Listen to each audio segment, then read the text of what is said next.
The American people, and we have learned this, especially Trump supporters, give enormous latitude to taking him seriously, but not literally.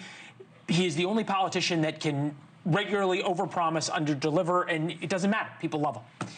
Does that extend to his cabinet? I don't think so. Let's take two examples. Farm income gets 20% from exports. If the chaos in the tariffs begins to hit farm income, those people who have big pensions or big debts, expensive farm implements, they will turn on a dime. You know, the old axiom is that overnight's a long time in American politics and a week is forever. We've seen so in the last week. Let's take another example. No public health expert thinks we've had our last pandemic. Suppose a pandemic arrives.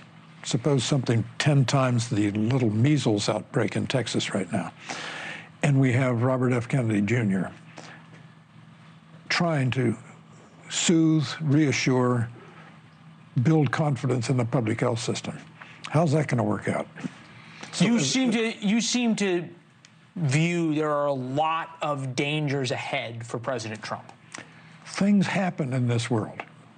They just do, that you can't possibly plan for. And the American people, Leland, are wired to the stock market as never before. 50 years ago, it was much less. Now, so many 401ks, so many pension systems, and they get these in the mail. Well, they get them on their phone, hourly. They get them hourly, so that they feel the heartbeat of the economy with an intimacy they didn't used to do. So if things go wrong, people will turn to the Treasury Secretary, who was exquisitely uncomfortable the other day when he was trying to explain what had happened over the weekend. Are you seeing, and Donald Trump will never admit he's wrong, but he does pivot or be flexible, as he likes to say.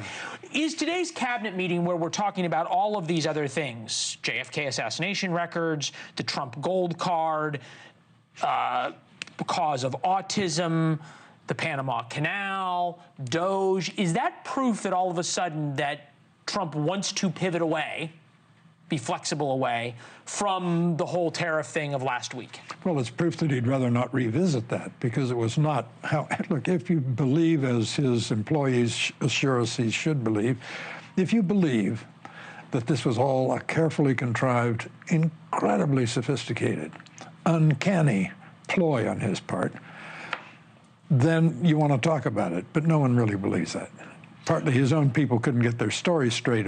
He had a serious meeting with the Treasury Secretary on Sunday. Oh, oops, he changed it Monday noon.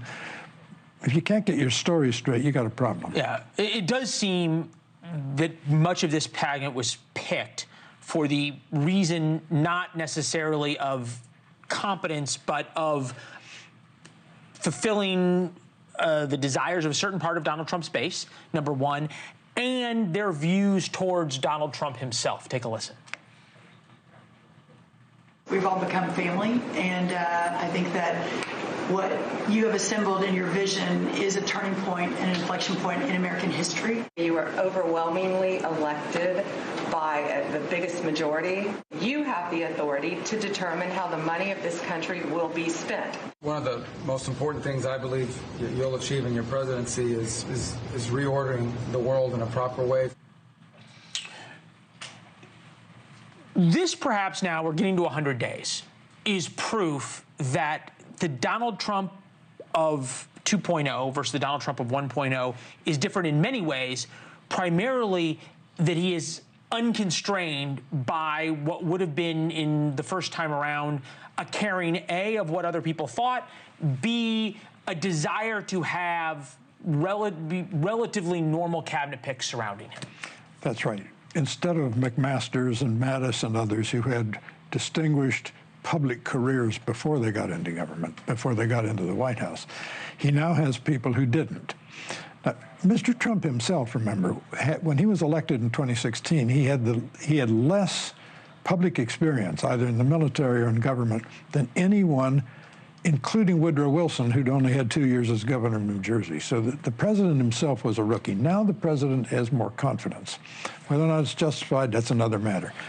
Yeah, you say he has more confidence, and he, I think, lost a lot of people or certainly scared a lot of people over this past week as it relates to tariffs. Here he is saying everybody's coming back. Take a listen. We have Scott here and Howard and some of the people that are working on deals, and the biggest problem they have is they don't have enough time in the day. Everybody wants to come and make a deal, and we're working with a lot of different countries, and it's all going to work out very well. You're skeptical. That said, if Trump is able to make a couple of deals with Vietnam, Japan, South Korea, primarily the European Union, and raise the amount of U.S. exports while keeping tariffs, prices, whatever you want to call them, for goods we buy the same by summer, that changes everything, doesn't it? Yes, it would, but it would have to change it in a hurry, and this is not going to happen in a hurry. Second, remember, the president has an enormous contradiction in his argument. On the one hand, he says we can afford to extend the 2017 tax cuts because we're going to get so much money from the tariffs. But the point of the tariffs is not to go into effect. The point of the tariffs is to have Americans not pay these prices, to spend their money at home. So which is it? Are we going to get all this money or not?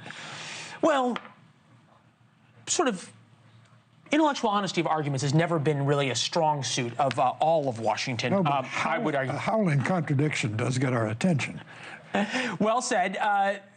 Tomorrow, the White House has to decide what they're going to do. The Supreme Court just ordered the Trump administration to, in their words, facilitate bringing an illegal immigrant from El Salvador who was in the United States illegally but was not supposed to be deported. He was deported on one of those flights down to the El Salvadorian gulag wrongly. Administration admitted it made a mistake but said we are not going to fix it. Claimed they had evidence that he was part of MS-13. So far, they haven't shown us the evidence, but said he's in El Salvador, nothing we can do. Supreme Court orders that he be returned. What happens tomorrow? If the president is at all prudent, he will say, okay, I'll do that. And this master of the art of the deal will pick up the phone and call El Salvador. And it shouldn't be that difficult to get El Salvador to release one prisoner. They have, Lord knows, a surplus. All right. We'll see you tomorrow morning. Sure Mr. Will, good to see you. Thank you as always. Thanks for watching. Go to joinnn.com to find NewsNation on your television provider. And don't forget to click the red subscribe button below to get more of NewsNation's fact-driven, unbiased coverage.